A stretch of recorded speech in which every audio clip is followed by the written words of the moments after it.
Seton, poll question from the first hour of the program is? Well, we got a couple options here. 0-2 team that will make the playoffs. Okay.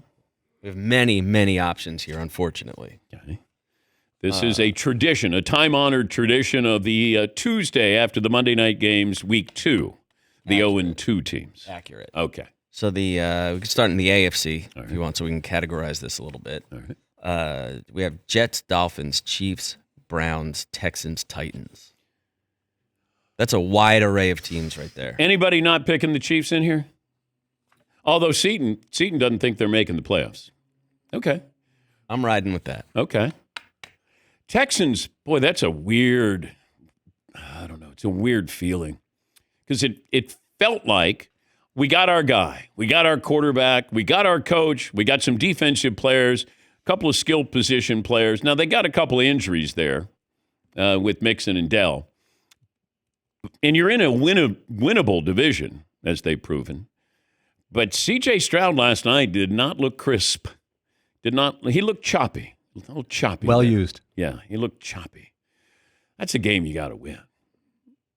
But give credit to Tampa Bay because their offensive line was decimated. Baker Mayfield played great. And what he does that I love seeing is he's not a guy where there's pressure and he starts to roll out right. He steps up in the pocket. And he's not a big guy, not a tall guy, but he steps up. He climbs up into the pocket, and he is very decisive. He's not athletic, but he's decisive. And I love that element about my quarterback. I don't want you going, I don't. He's like, okay, no, boom. And he was third option with the first touchdown pass. That was, highlighted. Troy Aikman mentioned that. It was like boom, boom, boom, and you've got to be decisive back there. So the Texans, watching them, that's a game you have to win. You're at home, you got to win that game. So I would say I still have my money on the Chiefs. Texans in the on-deck circle with that.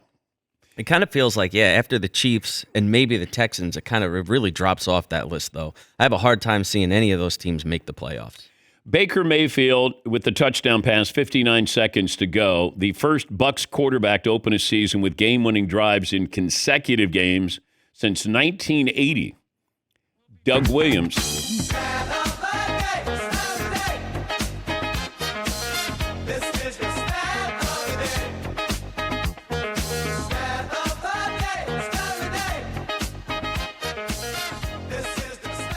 Tampa Bay opened up 2-0, and that's the 5th consecutive year they've started out 2-0. What other poll questions do you have there, Seton O'Connor? Well, we've got to finish this one because we haven't even gotten to the NFC yet. Okay. Less options there, though. Okay. Your NFC options for 0-2 team that will make the playoffs. Right. Giants, Bears, Panthers, Saints. So I have to pick one. I guess. Okay. So you have to, are we going to split it with the AFC team and the NFC team? Just incorporate a couple extra teams in there, make it interesting? Because really, nobody on that list. You're not taking anybody on that list. Is it over in Chicago already after 2 weeks? Of course it is. It just feels like everybody kind of came out of nowhere, and it's like, this is over. Yeah, this is a bad marriage between quarterback and coach. All right. Hold on to those thoughts for the next 15 games. We'll see. Caleb Williams, I didn't think was the problem. Caleb Williams, I thought, looked okay in that game. The defense didn't look good at all. That's where I'd start. Ben Johnson is an offensive coordinator who's now a head coach. I'm going to expect Caleb Williams to improve. What you need, and this is the hard part, when you were athletic in college and now you're being asked, don't be as athletic, step up in the pocket, play more like Jared Goff does, and I can coach you. But if you continue to try to scramble out of trouble, then it's not going to work. It doesn't work for any quarterback if that's the case. Because unless you're Lamar or Josh Allen, and there aren't any other ones like that, you can't escape. Joe Burrow's athletic. Joe Burrow's down for the next 3 months. Jaden Daniels, athletic as anybody. He might not be able to play this next week with his knee injury. Step up in the pocket, trust your team, and be able to throw. Be able to throw and be decisive. Those would be the advice that I would be giving my young quarterback. And I'm sure Ben Johnson is saying that. Caleb, this isn't USC.